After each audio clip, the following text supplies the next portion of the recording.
اللہ کے بارے میں بہت سے نکات ایسے ہیں جن کا ہر اس شخص کو جاننا ضروری ہے جو طالب مولا ہے، خواہ اس کا مذہب کوئی بھی ہو، کیونکہ جتنے بھی مذاہب آئے ہیں دنیا میں، سب کا مقصد انسانوں کو اللہ سے ملانا ہے۔ اب یہ الگ بات ہے کہ کسی مذہب کی پہنچ اللہ کے صفات تک ہو گئی، کسی کی اور زیادہ قریبی صفات تک ہو گئی، اور حضور صلی اللہ علیہ وسلم کے ذریعے انسان اللہ کی ذات تک پہنچ گیا۔ لیکن ایز اے ہول، بحیثیت مجموعی، تمام مذاہب کا مقصد ایک ہی ہے۔ ملت ابراہیم جس کو ہم کہتے ہیں، اس میں ابراہیم علیہ والسلام سے لے کر اور موسیٰ علیہ السلام تک جتنے بھی مرسل آئے ہیں، جتنے بھی نبی آئے ہیں، وہ سب جو ہے ملت ابراہیم کہلاتی۔ دو تو مرسل ہی ہو گئے، ابراہیم علیہ والسلام اولو العزم مرسل تھے، موسیٰ علیہ والسلام یہ بھی اولو العزم مرسل تھے، اور پھر بیچ میں ابراہیم علیہ السلام کی نسل سے بہت سے انبیاء اکرام آئے ہیں۔ اسحاق علیہ السلام ہو گئے جو کہ ابراہیم علیہ السلام کے فرزند تھے، اس کے بعد یعقوب علیہ السلام ہیں، یوسف علیہ السلام ہیں، بے شمار لوگ۔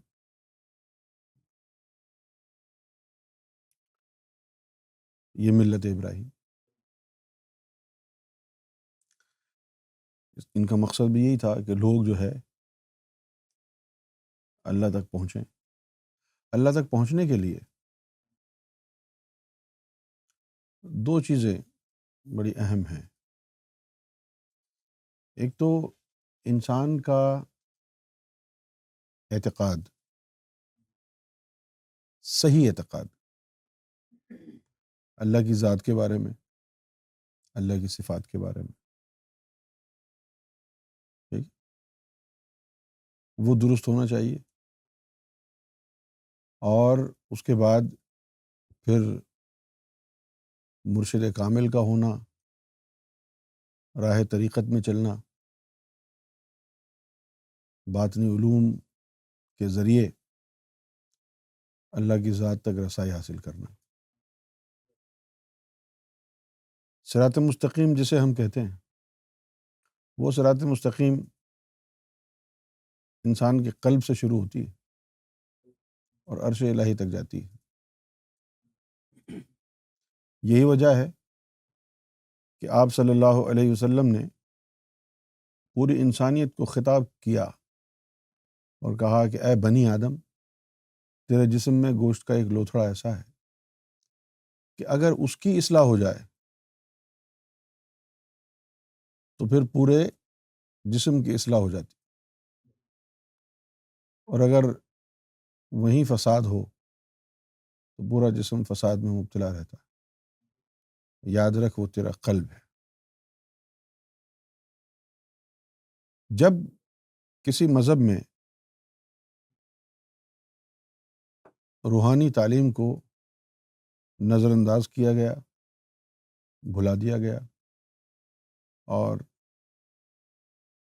وہ اس مذہب کے ماننے والوں کی پریکٹس میں نہیں رہی، تو لوگ صراط مستقیم سے عاری ہو گئے، صرف ظاہری تعلیم میں ہی لگے رہے، اور جب باطنی علم نکل گیا تو وہ مذہب تباہ ہو گیا۔ یہی حال آدم صفی اللہ کی تعلیمات کا ہوا تھا۔ یہ جو ہندو مت ہے، سناتن دھرما، یہ آدم صفی اللہ کے دین کی ہی ایک کڑی ہے۔ بگڑی ہوئی شکل ہے۔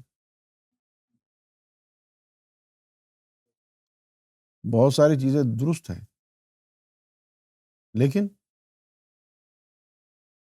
اس دین کے جو پیروکار ہیں ان کو معلوم ہی نہیں ہے کہ جو درست چیزیں وہ کر رہے ہیں وہ کیوں کرتے ہیں اور ان سے حاصل کیا ہونا چاہیے۔ رسم اور رواج رہ گیا۔ نبی کریم صلی اللہ علیہ وآلہ وسلم ایک ایسی ہستی گزری ہیں اس دنیا میں کہ جن کا وجود نرالا۔ آدم صفی اللہ کو تو جنت میں جنت کی مٹی سے بنایا، لیکن محمد رسول اللہ کے جسم مبارک کو اللہ نے نور سے بنایا۔ مطلب کہنے کا یہ ہے کہ جن انبیاء کو جنت کی مٹی سے بنایا اور پھر ماں کے پیٹ سے جنم لیا، تو ان انبیاء کے جسم میں تو خون کی آمیزش ہے، والدین کی، لیکن محمد رسول اللہ صلی اللہ علیہ وسلم کے جسم مسعود کی یہ شان ہے کہ شاید دیگر جو انبیاء گزرے ہیں ان کی روح میں اتنی نورانیت نہ ہو جتنی نورانیت حضور کے جسم میں ہے۔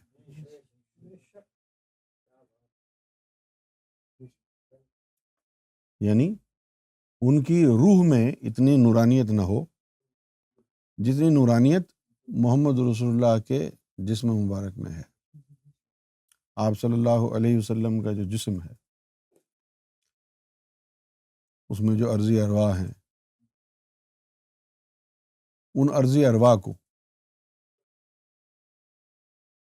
گوندنے کے لیے، جس طرح آپ روٹی بناتے ہیں نا تو آٹا گوندتے ہیں نا، تو آٹے کو پیڑا بنانے کے لیے اس میں پانی ڈالنا پڑے گا، پانی ڈالیں گے تو دودھ ڈالنا پڑے گا، لکوڈ کوئی ڈالنا پڑے گا۔ اسی طرح ارضی ارواح جو ہیں، روح جمادی ہے، روح نباتی ہے، روح حیوانی ہے، یہ ایک انرجی کی فارم میں ہوتی ہے، غیر مرئی ہوتی ہے، ایتھیریل ہوتی ہے، ٹھیک ہے نا، یہ ڈینس نہیں ہے۔ تو اس کو گوندنے کے لیے عام آدمی کے لیے تو قرآن مجید نے کہا کہ ہم نے اس کو ایک گندے قطرے سے بنایا۔ گندے قطرے سے مراد کیا ہے؟ کہ وہ گندا قطرہ گوندنے میں کام آیا، کسی کو خون کے قطرے سے بنایا، کسی کو کھنکارتی ہوئی مٹی ڈال کے بنایا۔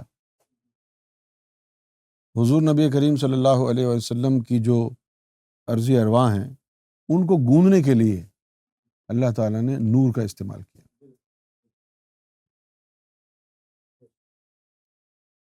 اور پھر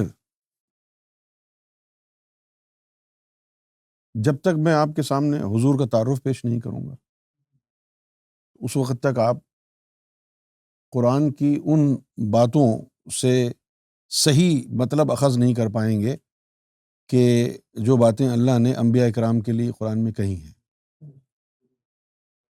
جیسا کہ ایک آیت ہے کہ اور جتنے بھی نبی ہم نے بھیجے ہیں ان میں کسی میں بھی ہم فرق نہیں رکھتے، سب ہماری نظر میں برابر ہیں۔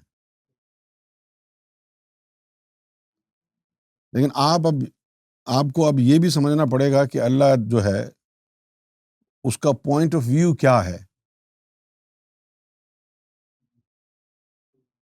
اس کا پوائنٹ آف ویو یہی ہے کہ ہمارا بزنس ہے، ٹھیک ہے نا، اب ہمارے بزنس پہ چند لوگ ہم نے اپنے دوستوں کو رکھ لیا، اپنی اولاد کو بھی رکھ لیا، بھائی کو بھی رکھ لیا، اور پھر یہ کہا کہ یہاں بزنس پہ ہماری نظر میں سارے ورکرز برابر ہیں، سب کو ایک جیسی سیلری ملے گی۔ تو یہ تو بزنس کی حد تک ہی ہے نا، ہاں، اولاد اگر گھر پہ جا کے کہے گی باپ کو کہ مجھے کار چاہیے تو وہ دے دے گا، لیکن بزنس پر تو وہی رہے گا۔ لہٰذا جب نبوت کی بات آتی ہے تو نبوت کے طور پر تو نبوت سب کی ایک ہی جیسی ہے، لیکن نبوت سے ہٹ کر اور اضافی چیزیں حضور کی ذات میں کیا رکھی ہیں اللہ نے، یہ آپ نظر انداز کر دیتے ہیں، یہ آپ نظر انداز کر دیتے ہیں۔ ٹھیک ہے بھائی، نبیوں میں تو فرق نہیں رکھ رہے آپ، لیکن بات سوچیں نا، اللہ تعالیٰ نے بطور نبی کہا ہے۔ اگر ایسی بات ہی ہوتی جیسی آپ سمجھ گئے ہیں وہابی دیوبندی کہ یہ سارے نبی برابر ہیں، کوئی حضور کی کوئی شان تھوڑی ہے زیادہ، معاذ اللہ، تو کسی نبی کے لیے اللہ نے یہ تو نہیں کہا کہ وما ارسلناک الا رحمۃ للعالمین، کسی نبی کے لیے تو نہیں کہا۔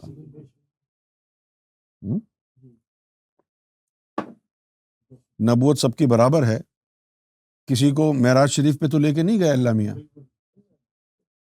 تو مجھے دیکھ لے میں تجھے دیکھ لوں۔ یہاں یہ باتیں سمجھنا ضروری ہیں۔ حضور صلی اللہ علیہ وسلم نہ صرف یہ کہ نبی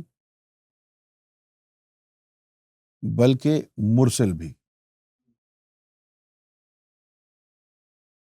عام مسلمان جو ہے اس کو تو معلوم ہی نہیں ہے کہ نبی میں اور مرسل میں فرق کیا ہے، اور جو خاص مسلمان ہیں جن کو ہم علماء دین کہتے ہیں ان کو لفاظی کے علاوہ کچھ نہیں پتا حقیقت۔ لیکن حضور کے پاس دونوں آفیسز ہیں، نبوت کا بھی اور رسالت کا بھی۔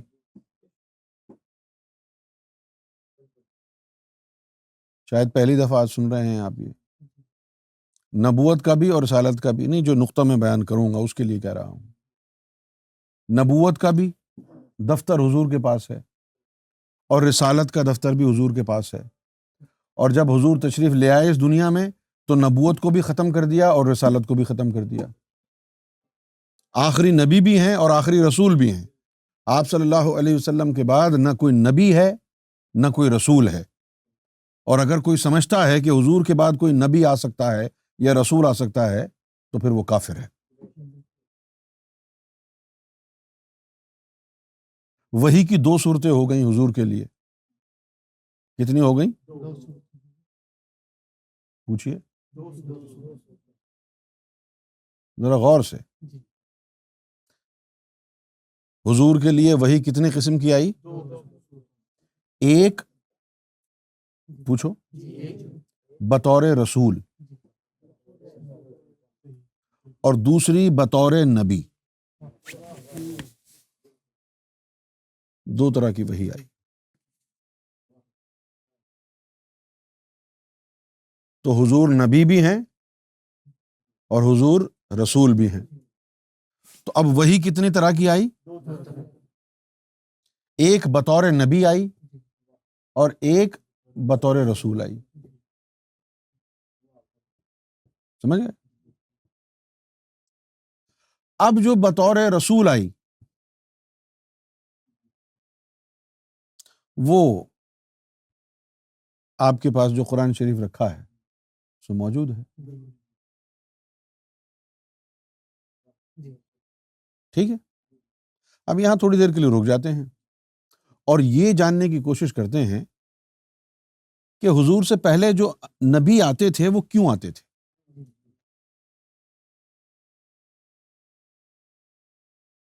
حضور سے پہلے جو نبی آتے تھے کیوں آتے تھے؟ دین قائم کرنا نبی کا کام نہیں ہے، دین قائم کرنا رسول کا کام ہے۔ دین قائم کرنا نبی کا کام۔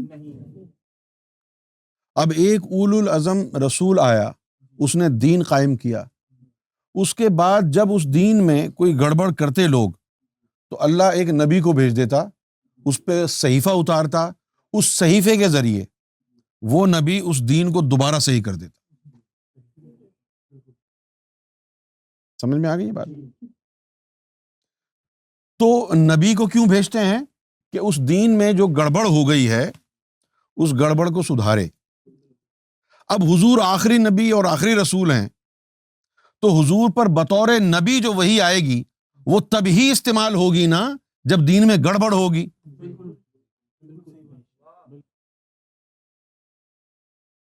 کیا خیال ہے؟ آپ کوئی پین خریدتے ہیں، یہ عام پین نہیں جیسے پاکستان میں کوئی ایگل پین لے لیتا ہے 2 روپے کا، کوئی ڈالر پین لے لیتا ہے 3 روپے کا، نہیں، اعلیٰ والا پین جیسے شیفر ہے، جیسے کراس۔ یہ پین جب آپ خریدیں تو اس میں 2 یا 3 نب ایکسٹرا ہوتی ہیں۔ اب وہ جو ایکسٹرا نب ہیں وہ ہم تبھی استعمال کریں گے نا جب یہ جو مین نب ہے یہ ٹوٹ جائے گی۔ تو جو مین نب ہے یہ رسول سمجھ لیں، جو ایکسٹرا نب ہیں وہ نبی ہیں۔ اب یہ نہیں کہ آپ تینوں نب لگا کے لکھیں گے، ایسا تو نہیں ہے۔ تو حضور رسول بھی ہیں اور نبی بھی ہیں۔ جب حضور رسول بھی ہیں تو نبوت کیوں دی اللہ نے؟ اس لیے کہ آخری ہیں، آپ کے بعد کسی نے آنا نہیں ہے، تو رسالت کے ساتھ ساتھ نبوت بھی حضور کو عطا ہوئی۔ لیکن نبوت کا کام بعد میں ہوگا، ابھی رسالت کا کام تھا۔ تو بطور رسول اللہ نے دین اسلام کو قائم کرنے کے لیے وحی نازل کی، اور بطور نبی اس دین میں جب گڑبڑ ہو جائے گی اس کے لیے وحی نازل ہوئی۔ اس وقت تو ضرورت تھی نہیں اس وحی کی، لہٰذا وہ جمع کر کے رکھی باطن میں، اور اس کے بعد جو ولیوں کا سلسلہ شروع ہوا، اس نبوت کا جو فیض تھا وہ علماء حق کو ہوا۔ انہوں نے دین میں آ کے تجدید کی۔ جس طرح میں آپ کو یہ بڑی تحقیق کے بعد بتا رہا ہوں، باطن میں تحقیق کرنے کے بعد، جس طریقے سے امام الہند جو گزرے ہیں احمد سرہندی مجدد الافسانی، ان کو حضور صلی اللہ علیہ وآلہ وسلم کی رسالت کا فیض نہیں ہوا، یہ موسوی مشرب کے تھے، فیض محمدی نہیں ہوا، ان کو بطور نبی فیض ہوا کیونکہ ان کو مجدد بنانا تھا۔ مشرب تبدیل تو ہوا لیکن وحی رسالت کا نہیں، وحی نبوت کا ہوا۔ آپ سمجھ گئے ہیں میری بات کو؟ بات کو سمجھ میں آ رہی ہے؟ تو ایک وحی تو رسالت کی تھی جس کے ذریعے دین کو قائم کیا، اور ایک وہ وحی تھی جس کا اس وقت کام نہیں تھا، دین صحیح ہے، اس کو بچا کے رکھتے ہیں۔ یہ اس کا استعمال تب ہوگا جب اس کی ضرورت ہوگی۔ سمجھ میں آئی کہ نہیں آئی بات؟ پوچھئے۔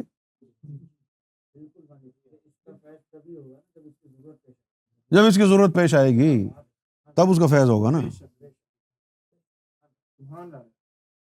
وہ جو مجددوں کو یہ طاقت دی کہ تم دین میں گڑبڑ ہو جائے تو تجدید کرنا، وہ اس نبوت کے فیض سے دی۔ وہ سینہ مصطفیٰ میں ساکت رہا علم۔ کہاں رہا وہ؟ اب جو حضور نے فرمایا کہ انا مدینۃ العلم وعلی بابھا، تو شہر اس وقت کہتے ہیں اس کو کہ جب علوم ایک سے زیادہ ہوں، جب علوم کچھ لوگوں کو فیض ہوا حضور سے بطور رسول، اور کچھ کو فیض ہوا بطور نبی۔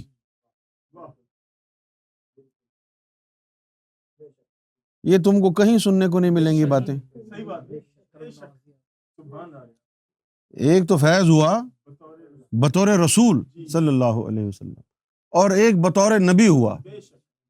جو بطور نبی فیض ہوا وہ اس دور کے لیے تھا جب دین میں گڑبڑ ہوگی تو اس علم سے دین کو سنوارا جائے گا۔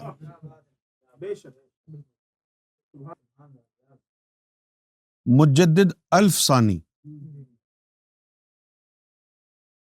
ثانی کا مطلب ہے دوسرا، اور الف کا مطلب ہے 1000، یعنی یہ دوسرا مجدد ہے اور وہ ہے جو 1000 سال بعد آیا ہے۔ تو نبوت کا جو فیض تھا، نبوت کا جو فیض تھا صحائف پر مبنی، جس سے رسالت کے فیض میں گڑبڑ ہونے والی چیز کو درست کرنا تھا، وہ فیض تھوڑا ہی ملا مجدد کو، سارا کا سارا وہ علم محفوظ رہا، اور وہ سارا کا سارا فیض امام مہدی کو منتقل ہو گیا۔ وہ سارا کا سارا فیض امام مہدی کو منتقل ہو گیا۔ تو حدیث میں آیا کہ دین جب ختم ہو جائے گا تو امام مہدی نئے سرے سے اس طرح افتتاح کریں گے دین کی، جس طرح محمد رسول اللہ نے کی تھی۔ آپ کو کچھ سمجھ میں آ رہا ہے؟ تو یہ دو چیزیں حضور کی ذات سے جو منسلک ہوئیں، ایک رسالت اور ایک نبوت۔ ایک ہی بات تو نہیں ہے نا کہ رسول بھی کہہ دو نبی بھی کہہ دو۔ رسول ہیں، اور حضور نے بذات خود، حضور صلی اللہ علیہ وسلم نے بذات خود بنفس نفیس مرتبہ رسالت نبھایا، مرتبہ نبوت نبھانا ہوا نہیں، کیونکہ نبوت کا مقام تب آئے گا جب رسالت میں گڑبڑ ہوگی۔ پھر جن کو حضور صلی اللہ علیہ وسلم نے فیض نبوت دیا، ان علماء کے لیے کہا کہ میری امت کے جو علماء حق ہوں گے بنی اسرائیل کے نبیوں کی مانند، کیونکہ میں ان کو فیض نبوت دے جا رہا ہوں، جب گڑبڑ ہوگی تو یہ تصحیح کریں گے۔ کیسے علماء تھے وہ؟ داتا علی حجویری جیسے عالم حق، خواجہ غریب نواز رحمۃ اللہ علیہ جیسے عالم حق۔ کیوں جناب؟ یہ وہ علماء ہیں کہ جنہوں نے حضور صلی اللہ علیہ وسلم کا فیضان نبوت پایا۔ اب ایک مرتبہ تو رسالت کا ہو گیا، دوسرا مرتبہ نبوت کا ہو گیا۔ سمجھ گئے آپ؟ اور یہ دونوں چیزیں روحانیت کے بغیر سمجھی نہیں جا سکتی۔ اس کے بعد حضور صلی اللہ علیہ وآلہ وسلم نے ایک چیز اور بھی دی۔ آپ صلی اللہ علیہ وسلم کا فرمان ہے کہ الفقر فخری والفقر منی، کہ یہ جو علم فقر ہے مجھے اس پر فخر ہے۔ اب یہ فقر اور فخر دونوں ملتے جلتے لفظ ہیں نا، لہذا کنفیوژن آپ کے ذہن میں کریٹ ہو سکتا ہے، تو میں اس کو انگریزی میں کہتا ہوں اسپرچوئل پاورٹی، فقر is my pride. Spiritual poverty, فخر از مائی پرائڈ، والفقر منی، and this spiritual poverty, the knowledge of spiritual poverty belongs to me. It comes from me. It belongs to me. اب وہ جو spiritual poverty ہے، جو فقر ہے، وہ کیا ہے؟ وہ ایک اضافی روح ہے۔ کون سی روح ہے وہ؟ اضافی روح۔ وہ روح کہاں سے آئی اضافی؟ ایک دفعہ اللہ نے سوچا کہ دیکھوں میں کیسا ہوں، کتنا حسین ہوں، تو اس کا عکس سامنے ظاہر ہو گیا، اس عکس کے اوپر وہ عاشق ہو گیا، اور اس عکس کے اوپر جب عاشق ہوا تو فرد کے جذبات میں 7 دفعہ جنبش کھائی، ہر جنبش پر نور اچھٹ اچھٹ کے گرا اور مجسم ہوا، وہ ایک روح بن گئی، وہ روح طفل نوری کہلائی۔ وہ روح حضور کے اندر اضافی موجود تھی، وہ اللہ کی تصویر سمجھ لیں، وہ جو روح ہوئی وہ اللہ کی تصویر تھی۔ وہ وجود جس میں آ جائے اس کو سلطان الفقراء کہتے ہیں، اس کو سلطان الفقراء کہتے ہیں۔ کچھ سمجھ میں آیا؟ پھر ایک اور اضافی مخلوق، جثہ الہی،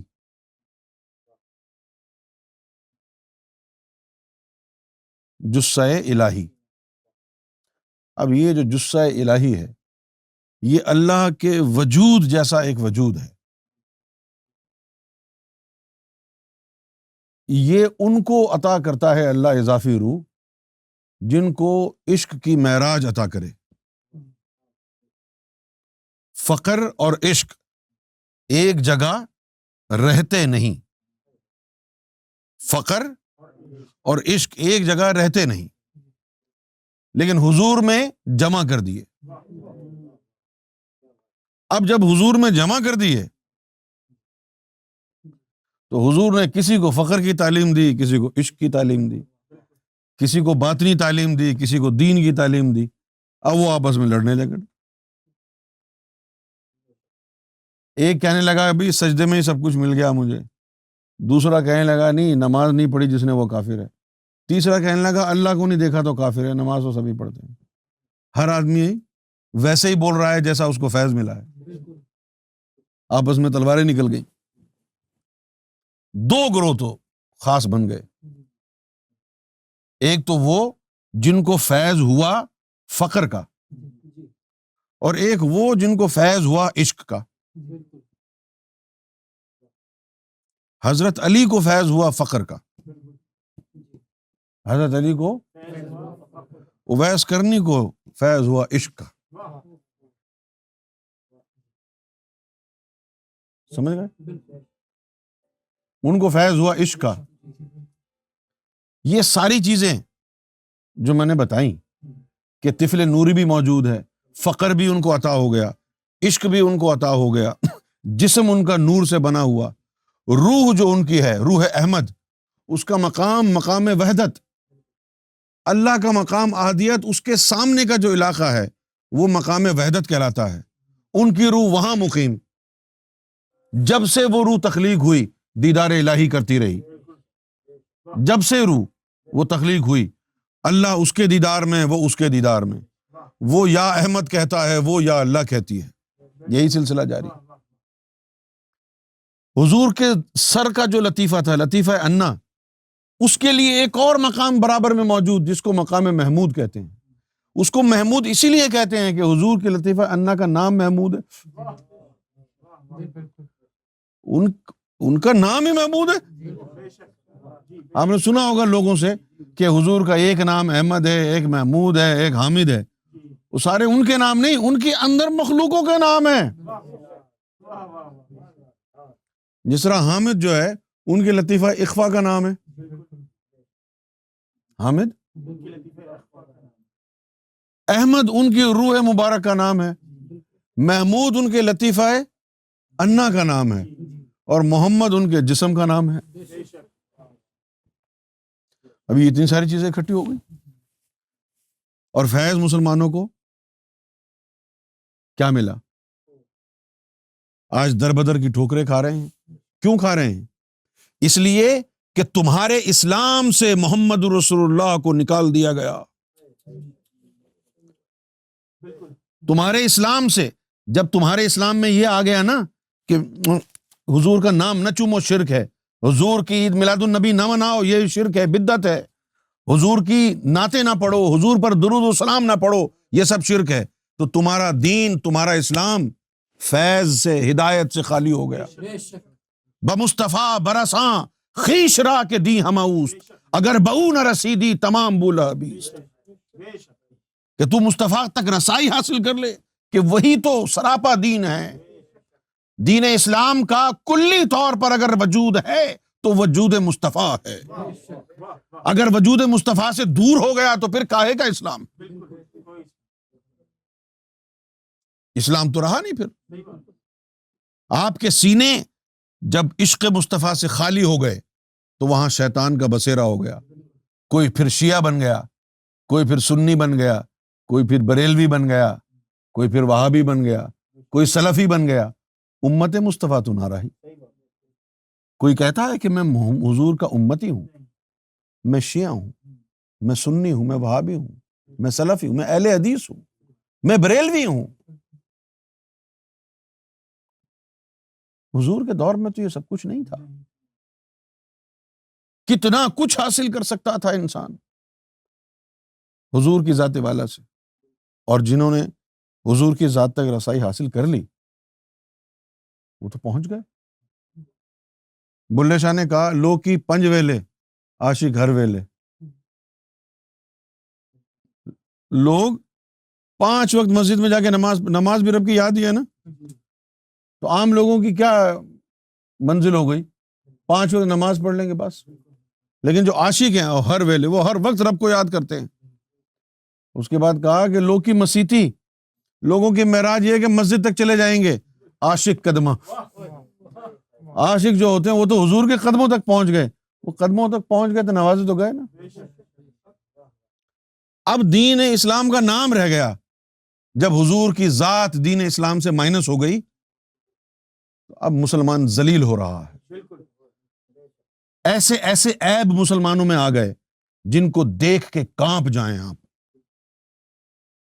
دین کا بیڑا غرق کر دیا، ملک کا بیڑا غرق کر دیا، انسانیت سوز مظالم دیکھنے کو ملتے ہیں۔ ایک نئی کہانی چلا دی، کسی پر شرک کا فتویٰ لگا دیا، کسی پر بدعت کا فتویٰ لگا دیا۔ اسلام کی اصل تعلیم، قرآن و سنت کی اصل تعلیم کو ایسا چلیپا کیا، اس کا ملیا میٹ کر دیا دین اسلام کی حقیقت کو۔ آج امت انتشار کا شکار ہے، اور اس کی وجہ کیا ہے؟ کہ آپ کی رسائی حضور تک رہی نہیں۔ ستم ظریفی تو یہ ہے کہ جو حضور کے عشق کے دعوے دار ہیں ان کے سینے بھی کالے ہیں۔ ستم ظریفی تو یہ ہے جو ولایت کے دعوے دار ہیں، جو صوفی ہونے کا دعویٰ کرنے والے ہیں، ان کے سینوں میں بھی سوائے سیاہی کے، سوائے شرک کے، سوائے غلاظت کے، شیطانیت کے، سوائے نار کے کچھ باقی نہیں۔ نور سینوں سے نکل گیا، اور اب سیاہی کا راج ہے۔ اسلام کے لیے قرآن نے ایک پورا جامع فارمولا بیان کیا ہے۔ افمن شرح اللہ صدرہ للاسلام، کہ تم مسلمان بننا چاہتے ہو تو للاسلام، اسلام کے لیے شرح صدر کرو، شرح صدر کرو۔ شرح صدر کیا ہوتی ہے؟ سینے میں جو 5 مخلوقیں ہیں ان سب کو بیدار کرنا، یہ شرح صدر ہے، باطنی علم کی طرف اشارہ ہے۔ آج آپ نے سنا ہے کسی مسلمان کو کہتے ہوئے کہ جی میں شرح صدر کیسے کروں، کہاں سے کروں؟ مولویوں نے ان کو بیوقوف بنایا ہوا، یہ آیت پڑھ لو شرح صدر ہو جائے گی، وہ آیت پڑھ لو شرح صدر ہو جائے گی، یہ وظیفہ کر لو شرح صدر ہو جائے گی۔ یہ سارے وظیفے، یہ ساری چیزیں موسیٰ علیہ السلام کو بھی پتہ تھی نا، اس کے باوجود وہ اللہ سے دعا کیوں کرتے تھے کہ میری جو ہے نا شرح صدر کا علم مجھے عطا فرما۔ آج کا جو میرا موضوع ہے اس موضوع کی طرف میں اب بڑھ رہا ہوں۔ مرتبہ الہ پر گفتگو کرنے سے پہلے میں نے سوچا کہ آپ کو مرتبہ رسالت و نبوت سمجھا دوں۔ اب آپ کی سمجھ میں آئے گا کہ یہ جو اولیاء اکرام نے نئی نئی کہانیاں لوگوں کو سنائیں کہ جی یہ بھی علم ہے، یہ بھی علم ہے، آپ کہتے ہیں یہ اسلام کا حصہ تو ہے نہیں، یہ کیا بول رہے ہیں درویش؟ بلے شاہ ایک نئی کہانی سناتا ہے، غریب النواز نے ایک اور کہانی سنا دی، دادا صاحب نے ایک اور کہانی سنا دی، یہ سب کیا ہے؟ یہ تو کسی حدیث میں نہیں لکھا۔ وہ یار حدیث میں نہیں لکھا کیونکہ یہ قرآن ہے نا، یہ قرآن ہے نا۔ جو دادا صاحب نے کہا پنجابی میں یا فارسی میں وہ بھی قرآن تھا، جو خواجہ غریب نواز نے کہا وہ بھی قرآن تھا، نظام الدین اولیاء نے جو کہا وہ بھی قرآن تھا۔ بھائی وہ قرآن تو وہی ہوتا نا جو حضور کے اوپر آیا ہو۔ کیا نظام الدین پر بھی قرآن آیا تھا؟ نہیں، نظام الدین پر تو قرآن نہیں آیا تھا۔ جو فیض نبوت حضور کو ملا تھا رسالت کے فیض میں گڑبڑ کو دور کرنے کے لیے، اس وقت تو گڑبڑ ہی نہیں تھی نا جب وہ فیض آیا تھا۔ وہ فیض نبوت سنبھال کے رکھا، پھر جس کو دیا وہ داتا اور خواجہ بنتا گیا نا۔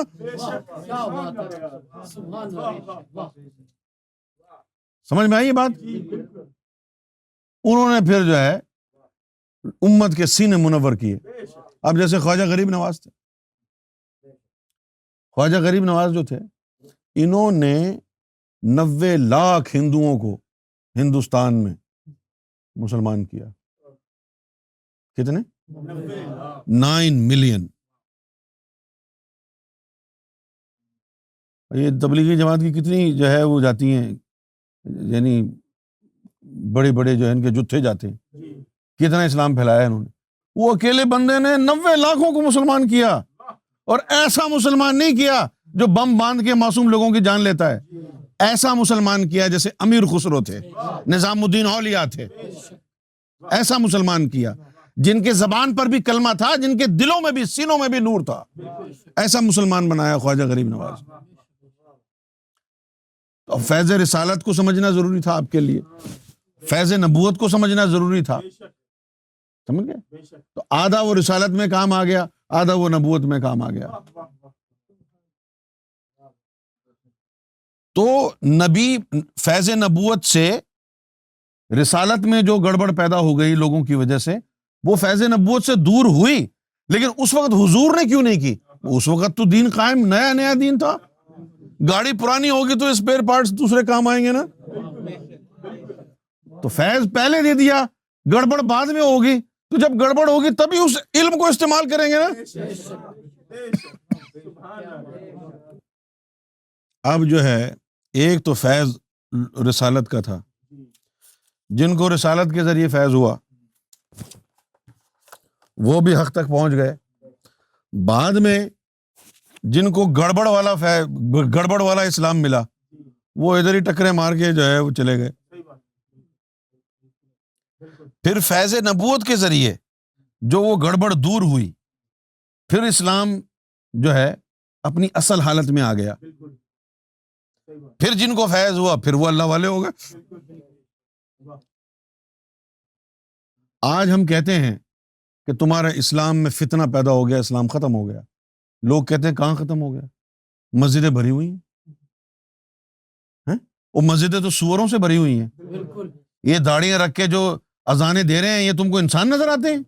یہ تو سور ہیں جنہوں نے اللہ کے گھر کو بازار بنا دیا ہے، جو اللہ اور اس کے رسول کے نام پہ تہمتیں لگاتے ہیں، بہتان لگاتے ہیں. یہ تو سور ہیں. مسجد تو بنا دی شب بھر میں ایمان کی حرارت والوں نے، من اپنا پرانا پاپی تھا، برسوں میں نمازی بن نہ سکا. ان کے تو گردنیں جھک رہی ہیں، ان کے نفس تو اکڑے ہوئے ہیں. ان کے نفس تو وہ ہیں جو محمد رسول اللہ کی عظمت کے آگے نہیں جھکتے.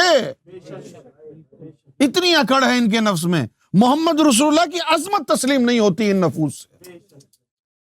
کسی ولی کے آگے یہ اپنا سر خم نہیں کرتے. یہ تو وہی ابلیس ہیں کہ جس ابلیس نے، جب اللہ نے حکم دیا سارے فرشتوں کو کہ یہ میں نے آدم صفی اللہ کا پتلا بنایا ہے، اس کی تعظیم میں جھک جاؤ، سب جھک گئے، ابلیس نہیں جھکا. اللہ نے پوچھا کہ بھائی تو کیوں نہیں جھکا؟ تو کہنے لگا کہ انا من النار وہو من الطین.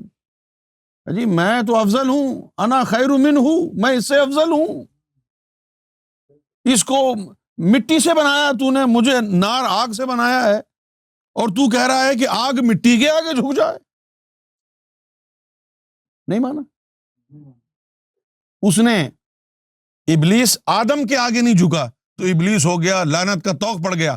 آج یہ لوگ جو اپنے آپ کو مسلمان کہتے ہیں، جب محمد رسول اللہ کی عظمت کے آگے نہیں جھکیں گے تو کیا یہ ابلیس سے کم ہوں گے؟ جو آدم کے آگے نہ جھکے تو وہ ابلیس بن جائے، اور یہ حضور کو اپنا بڑا بھائی کہیں اور پھر بھی یہ سچے مسلمان کہلاتے رہیں. ایسا کیسے ممکن ہے؟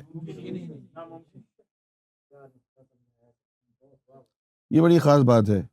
نبوت کا فیض اور رسالت کا فیض، دو قسم کی وحی. تو وہ وحی تو چھپی رہی نا، جس کی ضرورت ہی نہیں تھی.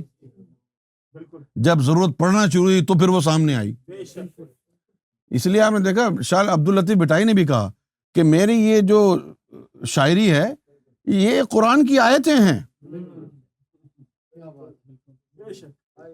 اسی طرح مولانا روم نے کہا کہ یہ جو مثنوی ہے میری، ہست قرآن در زبان پہلوی، کہ اس کو مثنوی رومی نہ کہو، یہ تو فارسی زبان کا قرآن ہے. وہ تبھی کہا نا جب وہ قرآن تھا، ورنہ ولی جھوٹ کدھر بولتا ہے؟ حضور پاک نے فرمایا کہ جھوٹا میرا امتی نہیں تو ولی کیسے ہو گیا؟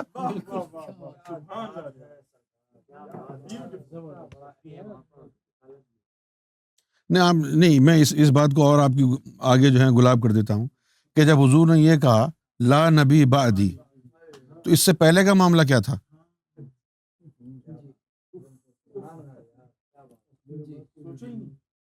بھائی لا نبی بعدی، اس کے بعد جو ہے کیا اس کا ماجرا کیا ہے؟ جب ابو ہریرہ نے یہ کہا، اور بھی دیگر لوگ تھے، وہ یہ کہتے تھے کہ بھائی یہ نہیں، ہم کو تو اور بھی حضور سے علم ملا ہے. تو پھر یہ لوگ جاتے تھے کہ یہ کون سے علم کی بات کر رہے ہیں، یہ کون سے علم کی بات کر رہے ہیں. تو آپ ان کو کہتے تھے کہ بھائی میرے بعد کسی نبی نے نہیں آنا، وہ علم دیا ہے جو بعد میں کام آئے گا. یہ کہہ کے کہ ان کو چپ کرا دیتے، وہ علم دیا ہے جو بعد میں کام آئے گا. اللہ نبی بعدی، میرے بعد کوئی نبی نہیں ہے، یہ کام اس علم سے اس وقت کام لیا جائے گا. اب یہ کہتے ہیں لوگ بھائی حضور نے کیوں نہیں کہا، یہ دادا صاحب کہہ رہے ہیں تو حضور کو نہیں پتا تھا. یار حضور کی طرف سے ہی تو ان کو عطا ہوا ہے، وہ وقت نہیں تھا.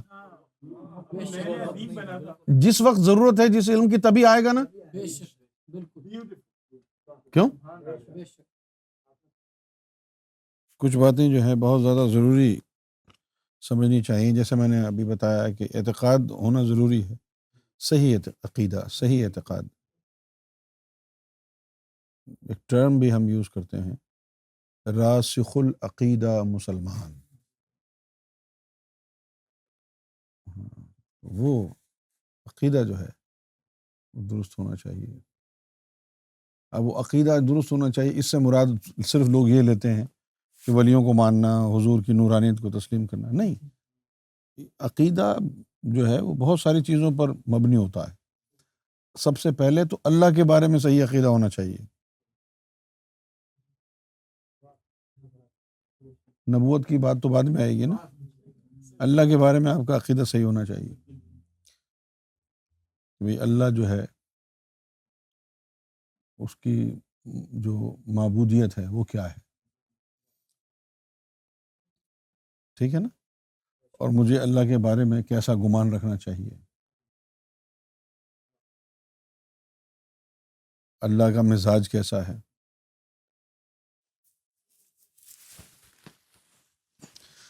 کچھ لوگوں نے کہا کہ بھئی اللہ جو ہے وہ گناہ کرو گے تو وہ سزا دے گا، اور اچھا کام کرو گے تو وہ جزا دے گا. کچھ لوگوں نے ایک کیلکولیٹر رکھ لیا اپنے ذہن میں. کچھ لوگوں نے کہا کہ وہ بڑا ہی غفور رحیم ہے، لہذا لوگ گناہ ہی کرتے رہے کہ وہ تو معاف کر دے گا. اور پھر ایسے ایسے فلسفے بھی سامنے آ گئے، جیسے کچھ لوگوں کی جو ہے دعائیں جو ہے وہ مشہور ہو گئیں کہ بھئی اے اللہ تیری رحمت زیادہ بڑی ہے یا میرے گناہ. اب آدمی پھر بیٹھ کے سوچنے لگا میں اتنے گناہ تو کر ہی نہیں سکتا جتنی بڑی اللہ کی رحمت ہے، لہٰذا ٹھیک ہے جیسے بھی ہیں معاف کر دے گا. لیکن یہ آپ کی اپنی سوچ ہے. اگر اللہ تعالیٰ کی بھی یہی سوچ ہوتی تو وہ جہنم نہ بناتا. جیسے نصرت فتح علی خان کی قوالی ہے، میری توبہ کے والی قوالی ہے نا، میری توبہ میری توبہ میری توبہ توبہ توبہ تو معاف کرے گا میرے سارے گناہ، تیری میرے گناہ زیادہ ہیں یا تیری رحمت، کریم تو ہی بتا دے حساب کر کے مجھے. ایک تو یہ انداز گستاخانہ ہے، دوسرا یہ بات غلط ہے. آپ جو ہے وہ یعنی اب اگر امیر ہیں بہت زیادہ تو اس کا مطلب یہ تو نہیں ہے کہ آپ بلا وجہ پیسے پھینکنا شروع کر دیں گے کہ جی مجھے تو فرق ہی نہیں پڑتا. آپ کے پاس بے انتہا دولت کیوں نہ ہو، لیکن آپ کبھی بھی یہ نہیں کریں گے کہ آپ جو ہے بلا وجہ پیسے ادھر ادھر پھینکتے ہوئے جا رہے ہیں. اسی طرح اللہ تعالیٰ کی جو رحمت ہے وہ ضائع کرنے کے لیے تھوڑی ہے. اور آپ اللہ کی رحمت کے اوپر نظر رکھے ہوئے جیب کے اوپر کہ میرے گناہ تو تیری رحمت کے برابر ہے ہی، میرے تو اتنے گناہ ہے ہی. لہٰذا اس پر تکیہ کر کے آدمی گناہ ہی کرتا رہے کہ جی اللہ معاف کر دے گا، تو یہ غلط ہے. کیونکہ اگر واقعتاً ایسا ہوتا کہ اللہ تعالیٰ آپ کے گناہوں کا اپنی رحمت سے موازنہ فرمائیں تو پھر جہنم نہ بنائیں. معلوم یہ ہوا کہ وہ کبھی بھی اپنی رحمت کا آپ کے گناہوں سے موازنہ نہیں کریں گے، کمپیئر نہیں کریں گے۔ ظاہر ہے کہ ان کی رحمت جو ہے، اللہ کی تو ہر چیز ہی یعنی لا انتہا ہے، لیکن اس کا یہ تو مطلب نہیں ہے نا کہ اگر اس کی ہر چیز لا انتہا ہے تو آپ اللہ کے مقابلے میں آ جائیں کہ میں لا انتہا گناہ کروں گا، کیونکہ اس کی تو رحمت لا انتہا ہے، لہٰذا وہ کبھی بھی میری رحمت اس کے گناہوں کو اوور رائڈ نہیں کرے گی۔ لیکن اگر اللہ کی بھی سوچ ایسی ہوتی تو اللہ جہنم تو نہ بناتا، تو چونکہ اللہ نے جہنم بنا لی ہے تو اس سے مراد یہ ہے کہ اللہ تعالیٰ جو ہے وہ یعنی کم سے کم اتنے یعنی منصف ہیں جتنے وہ رحیم ہیں، 50-50% ہے، ساتھ ہی جنتیں بنائی ہیں، ساتھ ہی دوزخ، تو اب آپ 50-50 والا معاملہ ہو گیا، یعنی انصاف ہو رہا ہے۔ یہ نہیں کہہ سکتا، یا اگر یہ ہوتا کہ بھائی جنت 7 بنا لیتے اور جہنم 1 بناتے تو پھر ہم کہتے ہیں کہ یار اللہ تعالیٰ نے جو ہے نا بس وہ بڑی خطرناک قسم کے گناہ گاروں کے لیے بس ایک جہنم بنائی ہے، زیادہ تر وہ معاف کرے گا۔ یہ اس وقت کہتے جب 1 آدھ جہنم ہوتی اور 7 جنتیں ہوتی، اب انہوں نے جنتیں بھی 7 بنائی ہیں اور جہنم بھی 7 بنائی ہیں، تو مطلب یہ ہوا کہ یہ رحمت اور انصاف کا جو ہے کمپٹیشن نہیں رکھا اللہ نے کہ بھئی میں کمپیٹ کروں اپنی رحمت اور اپنے جسٹس کو، برابر برابر رکھا کہ یہ اچھا کرو گے تو اچھا ملے گا، برا کرو گے تو جہنم میں۔ اور یہ جو آس دلا رکھی ہے لوگوں نے کہ جی اللہ تو بڑا غفور الرحیم ہے، ایسی باتیں نہ کرو، اللہ غفور الرحیم ہے، لیکن اس کی شرط بھی ہے کہ آپ گناہوں سے ایسے تائب ہو جائیں کہ پھر دوبارہ زندگی میں کبھی گناہ کرنے کا جو ہے آپ سوچے بھی نہ، ایسی صورت میں تو اللہ کو غفور الرحیم پائیں گے آپ۔ لیکن اگر آپ بار بار توبہ کر کے بار بار گناہ کریں گے، بار بار اللہ تعالیٰ کو تکلیف پہنچائیں گے، بار بار اس کی حکم عدولی کریں گے، بار بار جو ہے اس کی نافرمانی کریں گے، تو پھر آپ بھول جائیں کہ اللہ تعالیٰ آپ کو کبھی معاف کرے گا۔ معاف کرنے کے لیے بھی کچھ یعنی کنڈیشنز ہوتی ہیں نا یار، کیوں؟ آپ اگر کھیل بنا لیں اس کو، ابھی گناہ کیا توبہ کر لی پھر دوبارہ کل چلے گئے کل، یہ تو کوئی بات نہ ہوئی نا بھائی۔ لیکن لوگوں نے جو ہے یہی سمجھ رکھا ہے، کچھ لوگوں نے جو ہے وہ کہا اللہ کی رحمت سے مایوس نہ ہو، اس کو بھی استعمال کرتے ہیں لوگ، لا تقنطوا من رحمت اللہ، اللہ کی رحمت سے مایوس نہ ہو، گناہ کرتے رہو بیٹا، مایوس نہیں ہونا۔ یعنی قرآن مجید کی آیات کو اللہ کی ذات کے بارے میں، ان کے فیصلوں کو، ان کی رحمت کو بھی لوگوں نے چھوڑا نہیں، اس کو بھی اپنے مقصد کے لیے استعمال کر لیا۔ بھئی اگر یہ بات طے ہو جاتی کہ اللہ تعالیٰ کی جو رحمت ہے وہ پری ڈومیننٹ رہے گی تو یوم محشر کا انتظار کرنے کی ضرورت نہیں تھی، ٹھیک ہے نا؟ کیونکہ ہم کہہ رہے ہیں یار کیا ہونا ہے یوم محشر میں، اللہ تعالیٰ جو ہے وہ معاف کر دیں گے سب کو، اللہ اللہ خیر صلی اللہ، سب جنت میں چلے آئیں گے، کوئی دیر سے کوئی بدیر۔ تو اب اللہ تعالیٰ کو جو ہے آپ یعنی پریڈکٹ نہیں کر سکتے کہ اللہ کیا کریں گے، یوم محشر میں کیا ہوگا۔ عام خیال تو یہی ہے جو لوگ کہہ رہے ہیں کہ جی یہ تو بڑا غفور الرحیم ہے،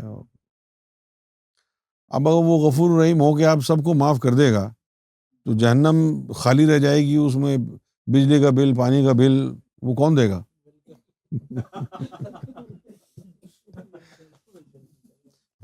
خالی رہ جائے گی نا بھائی۔ تو معلوم یہ ہوا کہ اللہ تعالیٰ جو ہے وہ غفور الرحیم ہے، لیکن اس کے ساتھ کچھ کنڈیشنز ہیں، اور اس کا اظہار بھی فرما دیا ہے۔ اللہ تعالیٰ نے کہا ہے کہ اگر تم توبہ تائب ہونا چاہتے ہو تو ایسے توبہ کرو جس طرح نصوح نے توبہ کی تھی، ہے نا یہ؟ اب نصوح نے کیسے توبہ کی؟ نصوح نے توبہ ایسے کی کہ اس نے کھانا پینا چھوڑ دیا اور بس روتا رہا، یہ ارادہ کر کے کہ جب تک اللہ معاف نہیں کرے گا نہ میں کھاؤں گا نہ پیوں گا، بس روتا ہی رہوں گا، اور وہ روتا رہا، 7 دن گزر گئے، نہ سویا، نہ کھایا، نہ پیا۔ تو اللہ تعالیٰ کو اس کی یہ ادا پسند آئی اور جبریل علیہ السلام کو بھیجا اور کہا کہ اس کو کہے کہ ہم نے اس کو معاف کر دیا۔ اب جب توبہ نصوح نے یہ سنا کہ اللہ نے معاف کر دیا ہے، تو پھر نصوح نے جبریل کو کہا کہ اللہ میاں سے یہ کہو کہ اب جب تم نے معاف کر دیا ہے، میں توبہ کر چکا ہوں، اب میں کوئی گناہ نہیں کروں گا اور مجھے اپنے اوپر بھروسہ بھی نہیں ہے۔ اب یہ ہے کہ تو مجھے موت دے دے کہ میں مر جاؤں تاکہ گناہ نہ ہو اور میری توبہ جو ہے وہ صحیح رہے۔ تو اللہ تعالیٰ نے پھر اس کو اٹھا لیا اور پھر اللہ تعالیٰ نے مثال دی کہ اگر تم میں سے بھی کوئی توبہ کرنا چاہتا ہے تو نصوحے کی طرح توبہ کرے۔ آج تم کہتے ہو جی توبہ کرتا ہوں میں، یہ کام نہیں کروں گا، وہ کام نہیں کروں گا، ہفتے 10 دن بعد پھر وہی کر رہے، یہ تو توبہ نہیں ہے۔ یعنی you're trying to wind up God. It's like you're teasing him. نہیں، ایسا تو نہیں کرتے۔ دیکھو یہ ہے نا قرآن پر، یا ایھا الذین آمنوا توبوا الی اللہ توبۃ نصوحا، کہ اے مومنو اللہ تعالیٰ سے ایسی توبہ کرو جیسے نصوح نے کی تھی۔ ایک چیز جو ہے، ابھی جو ہم توبہ کا لفظ بار بار استعمال کر رہے ہیں اور کہہ رہے ہیں کہ بھئی ایسی توبہ کرو کہ پھر دوبارہ گناہ نہ ہو، یہ واقعی انسان کے اختیار میں نہیں۔ کیوں؟ کیونکہ انسان کے اندر برائی کرنے کا ایک وجود موجود ہے، شیطان بیٹھا ہوا ہے۔ آپ توبہ طائب کر کے جو ہے قسم وعدے کر کے آپ بیٹھ جائیں گے کہ آئندہ میں گناہ نہیں کروں گا، بس مجھے اس دفعہ معاف کر دے، اور کچھ عرصے بعد جو ہے پھر وہ شیطان آپ کو انگلی کرے گا، خیر ہے اللہ بڑا غفور رحیم ہے، کر لے،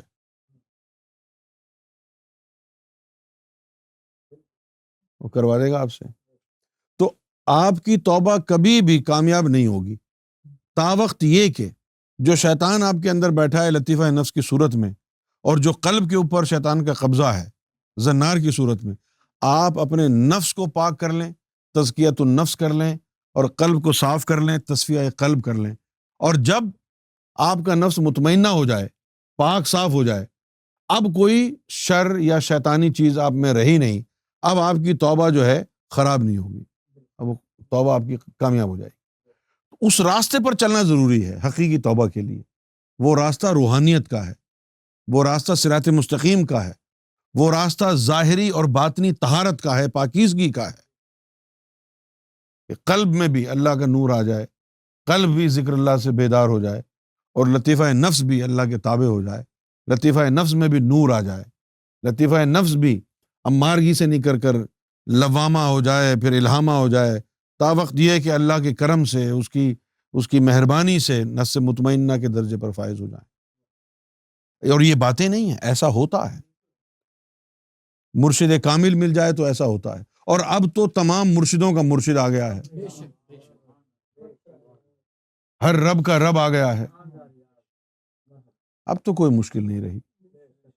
All you need is your personal dedication.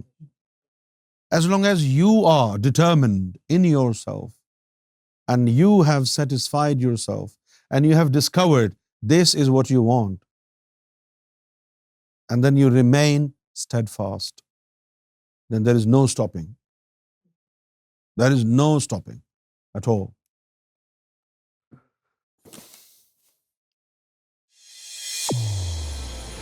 Aura TV. Guidance. Brought to you